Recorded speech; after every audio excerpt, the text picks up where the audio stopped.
Il n'en reste qu'un dépotoir d'ordures, le refuge d'un sans-abri et un lieu d'aisance pour ceux qui souhaitent uriner en plein centre-ville. Et l'odeur est nauséabonde.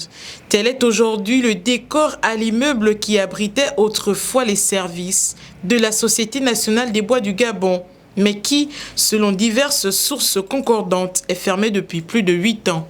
D'après mes recherches, l'immeuble ACNBG a fermé depuis, bon, ça fait 8 à 9 ans. 8 à 9 ans, c'est fermé. Ça ne travaille plus. Cet immeuble de 4 étages avec plusieurs bureaux encore garnis de divers équipements appartenant aux anciens occupants a été au centre d'une bataille entre deux grandes sociétés de la place. Chacune d'elles aurait voulu se l'approprier. Écoutons le récit de Roméo, un ancien des lieux. Ça fait véritablement une bonne durée que cette société a fermé sur le plan national.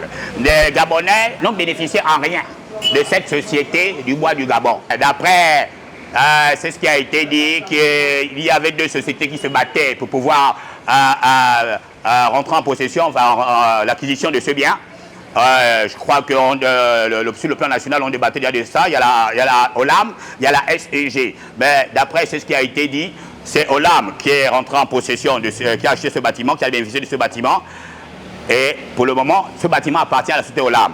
Mais comme après le nouveau système qui s'est installé, tout a été dissous, je crois que ce bâtiment revient à l'État gabonais. Ça, c'est un bâtiment qui peut faire rentrer l'argent à notre pays. Par ailleurs, si le bâtiment lui-même n'est plus en activité, des jeunes Gabonais ayant décidé de se lancer dans la gestion du parking des véhicules en plein centre-ville ont fait de cet endroit leur gagne-pain. Mais ils sont chaque jour menacés de déguerpissement. Pire, certains parfois arrêtés par la police qui auraient reçu l'ordre de faire cesser toute activité sur le dit lieu. Même dans notre petit peu, on ne nous respecte pas. La personne va venir, il va te faire des jeux de clignotants, tu vas le garer, après quand tu vas venir près de lui qui n'est pas passé au départ, c'est des injures, parfois on prend la police, on vient nous soulève, on nous enferme, on ne comprend plus où va le pays.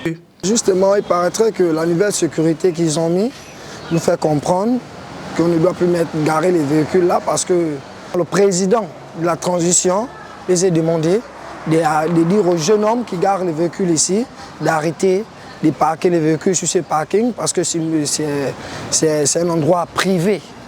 Donc c'est rien que les gens de ACNBG qui ont le plein droit de parquer les véhicules là, mais moi je suis vraiment surpris parce que ACNBG ne travaille pas. Moi je suis un jeune petit Gabonais, je vis grâce à ça. Toutefois, des questions restent en suspens, surtout quand on voit une aussi belle bâtisse croupir sous le poids du temps alors qu'elle pourrait encore servir.